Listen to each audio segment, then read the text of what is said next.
One of y'all sent a fairly interesting problem, so I thought I would work it out. The problem is I have a group of 30 people. So 30 people in a room. They're randomly selected. 30 people. 30 people. And the question is, what is the probability that at least two people have the same birthday? And this is kind of a fun question because, I don't know, that's the size of a lot of classrooms. What's the probability that at least someone in the classroom shares a birthday with someone else in the classroom, right? And that's actually that's a good way to phrase it well. This is the same thing as saying, what is the probability that someone shares with at least someone else? They could share it with 2 other people or 4 other people in the birthday. Someone else. Right? And at first this problem seems really hard because, wow, there's a lot of circumstances that make this true. I could have exactly 2 people have the same birthday. I could have exactly 3 people have the same birthday. I could have exactly 29 people have the same birthday. And all of these make this true. So do I add the probability of each of those circumstances and then add them up, and then that becomes a really hard, and then I would have to say, okay, whose birthdays am I comparing, and I would have to do combinations. It becomes a really difficult problem. Unless you make kind of one very simplifying, I would say, take on the problem. This is the opposite of, well, let me draw the probability space. Let's say that this is all of the outcomes. Let me draw it with a thicker line. Let me draw it. So let's say that's all of the outcomes in my probability space. So that's 100% of the outcomes. And we want to know, let me draw it in a color that won't be offensive to you. Now that doesn't look that great, but anyway. Let's say that this is the probability, this area right here, and I don't know how big it really is, we'll figure it out. Let's see that this is the probability that someone shares a birthday with at least someone else, right? What's this area over here? What's this green area? Well, that means if these are all the cases where someone shares a birthday with someone else, these are all the area where no one shares a birthday with anyone. No one shares with anyone. Or you could say all 30 people have different birthdays. Right? So we're trying to figure out, this is what we're trying to figure out. The probability, I'll just call it the probability that someone shares. I'll call it the probability of sharing, probability of S. This is one, if this whole area is area 1 or area 100%, this green area right here, this is going to be 1 minus P of S. Right? This is going to be 1 minus P of S. Or if we said that this is the probability, or another way we could say it, actually this is the best way to think about it. If this is different, so this is the probability of different birthdays. This is the probability that all 30 people have 30 different birthdays, right? No one shares with anyone. The probability that someone shares with someone else plus the probability that no one shares with anyone, they all have distinct birthdays, that's got to be equal to 1, because we're either going to be in this situation or we're going to be in that situation. Or you could say they're equal to 100%. Either way, 100% and 1 are the same number. It's equal to 100%. So if we figure out the probability that everyone has the same birthday, we could subtract it from 100. So let's see, if we could just rewrite this. The probability that someone shares a birthday with someone else, that's equal to 100% minus the probability that everyone has distinct, separate birthdays. And the reason why I'm doing that is because, as I started off in the video, this is kind of hard to figure out. I can figure out the probability that 2 people have the same birthday, 5 people, that becomes very confusing. But here, if I wanted to just figure out the probability that everyone has a distinct birthday, it's actually a much easier probability to solve for. So what's the probability that everyone has a distinct birthday? So let's think about it. Person 1,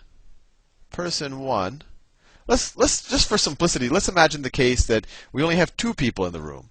What's the probability that they have different birthdays? So if I have 2 birthdays, let's see, person 1, their birthday could be 365 days out of 365 days in the year, right? whatever their birthday is. And then person 2, if we wanted to ensure that they don't have the same birthday, how many days could person 2 be born on? Well, it can be born on any day that person 1 was not born on. So there are 364 possibilities out of 365. So if you had 2 people, the probability that no one is born on the same birthday, this is just 1, is just going to be equal to 364 over 365, right? Now, what happens if we had 3 people? So first of all, the first person could be born on any day. Then the second person could be born on 364 possible days out of 365. And then the third person, what's the probability that this third person isn't born on either of these people's birthdays? So 2 days are taken up, so the probability is 363 over 365.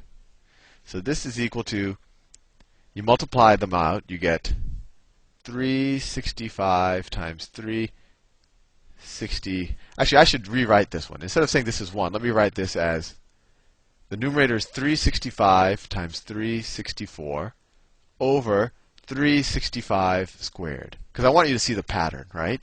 Here the probability is 365 times 364 times 363 over 365 to the third power. And so, in general, if you just kept doing this to 30, if I just kept this process for 30 people, so 30 people, the probability that no one shares the same birthday would be equal to 365 times 364 times 363. I'll have 30 terms up here, right?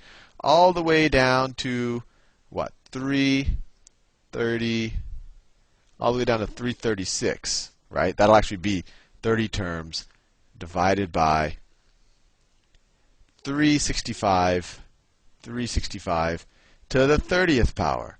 And you could just type this into your calculator right now. It'll take you a little time to type in 30 numbers, and you'll get the probability that no one shares the same birthday with anyone else. But before we do that, let me just show you something that might make it a little bit easier. Is there any way that I can mathematically express this with factorials, or that I could mathematically express this with factorials? Well, let's think about it. 365 factorial is what? 365 factorial is equal to 365 times 364 times 363 times all the way down to 1, right? You just keep multiplying. It's a huge number. Now, if I just want the 365 times the 364 in this case, I have to get rid of all of these numbers back here.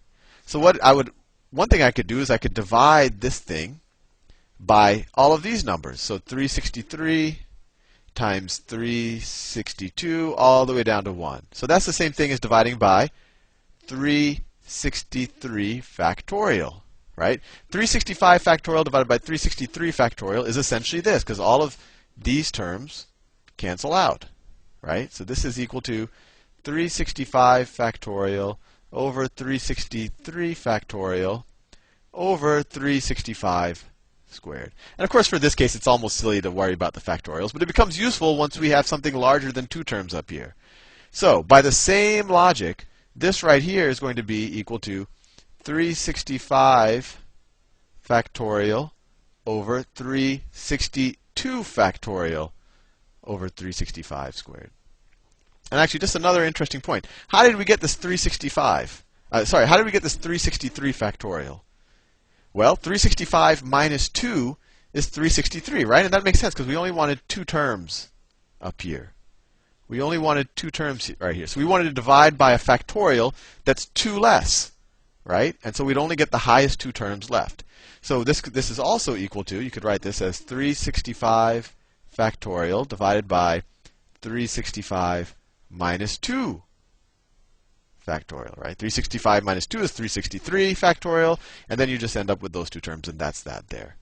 And then likewise, this right here, this numerator, you could rewrite as 365 factorial divided by 365 minus 3. And we had 3 people, factorial. And that should hopefully make sense, right? This is the same thing as 365 factorial. Well, 365 divided by 3 is 362 factorial.